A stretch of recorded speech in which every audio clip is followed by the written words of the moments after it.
acting is just one avenue, one side of the full picture of what we can do. But I also was a fan, so it was like a really cool opportunity too, not just money. I mean, fairly close if we're asking for inspiration. I didn't honestly even know what anime was until Laura Bailey came into my life. And she was my best friend and roommate. And she brought me up to the studio and kind of introduced me around and got me a job basically. And I had never heard of any of this stuff. So seeing it for the first time was like, that is very weird. I like it, let's keep watching it, but it's very weird. So I don't know that I would call it so much inspiration. I was definitely inspired to be an actor, but voice acting, it just happened. Yeah, no inspiration really, just an opportunity, just an open door. I'd never chosen it as a career. I was actually working in Houston. I was on staff at a production company as a staff composer. Like I would write music for TV commercials and documentaries and stuff.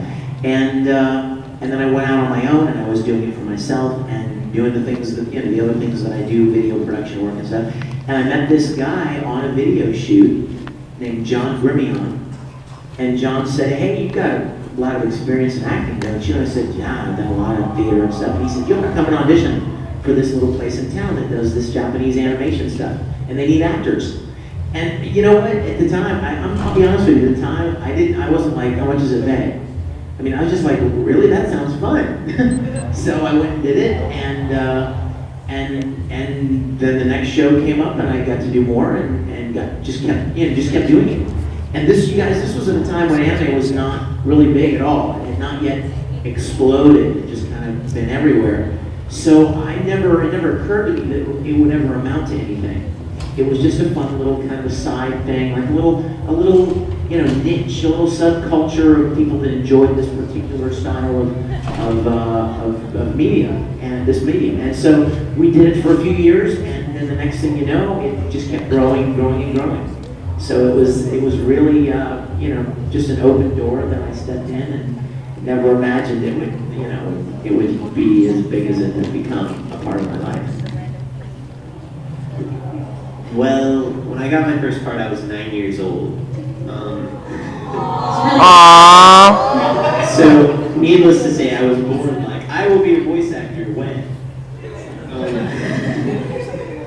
Okay, when I was around when I was 6 and 7 and 8, my cousin Justin Cook, who is now, I believe, director of production at Funimation, he was a director at the time, and he would get me anime. Like I had about 30 Yu Yu Hakusho DVDs, 20 of the old school like VCR Dragon Ball Z. It was awesome. And the lead in Yu Yu Hakusho is his cousin. Yeah, he's also Yusuke Urameshi. So I was watching that, and I really liked anime, and I also really liked to read. Like in 2nd grade, I was reading Harry Potter books and stuff. So, no need to brag. On account of my being good at reading, when I was 9, Justin let me have a part in Fruits Basket as young Aikido, which basically I whipped this other kid who I was just like, you're a freak and no one will ever like you, and then I started whipping his feet, and so I had fun with that. So that's probably when my inspiration started about. And I did alright, so I got to be bigger. Yes. Let that be a lesson to everybody. Read. So now to this side, correct? This side twice, because we did that side twice. Red hair.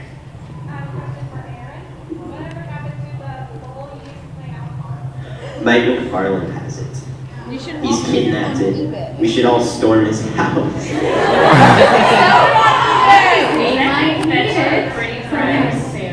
Mike makes salad in it. Tosses salad. Okay, let's stick with the hair theme. Blue hair. Okay, if you could choose any superhero that you could play, who would it be? She-Ra. She's super and she's a hero, right? And she's awesome. Yes. I personally consider Scooby-Doo a hero.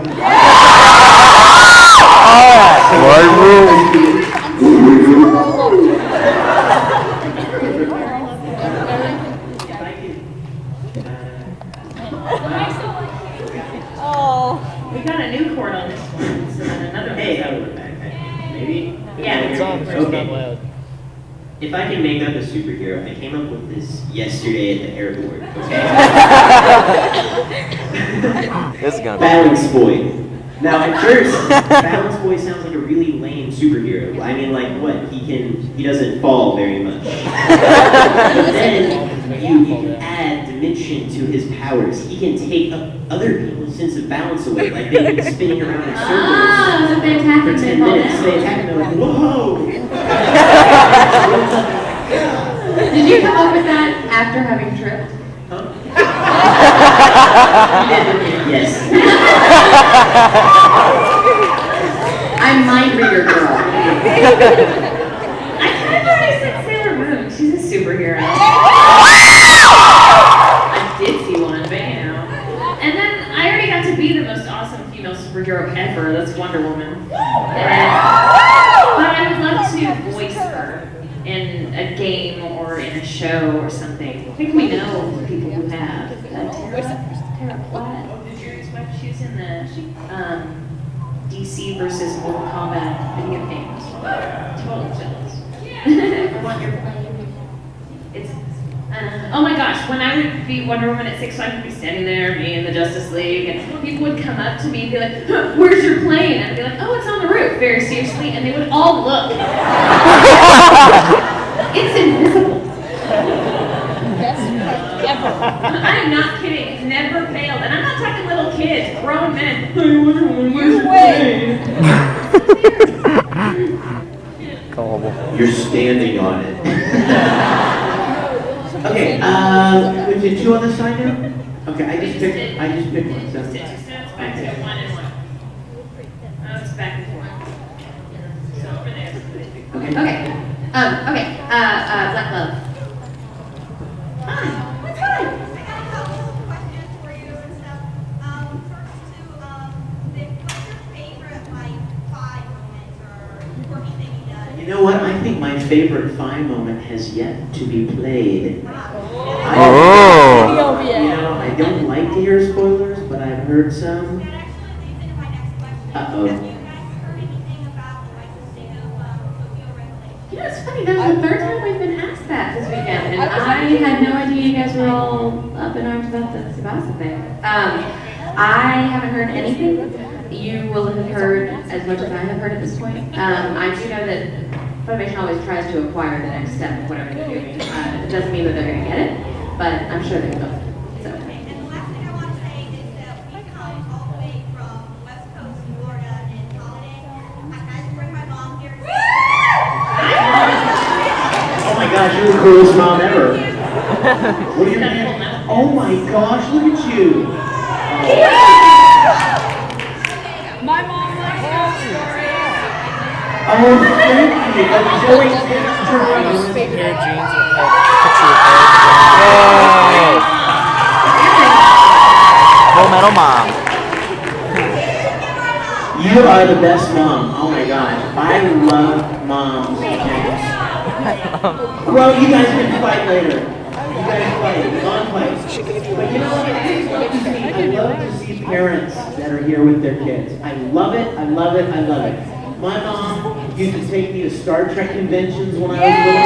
Hey! I was dressed as Captain There's a Kirk. little newbie anime fan right over there, the little laddie. The little laddie. I like holding bears. Hello, little laddie. Do you want to come here on the stage with us? He looks like he would cry. Yeah, he doesn't look happy. Oh, right, sorry. As I was saying, my mom was very supportive when I was young, and I love to see parents that are here with their kids. Love it. You parents, God bless you guys. You're doing a good thing. You will be friends with your kids for a long time if you show an interest in what they're interested in. So good for you. And you know, I just thought of a great Phi moment. In the this last season, we were doing a one where Phi was going to call Kurogi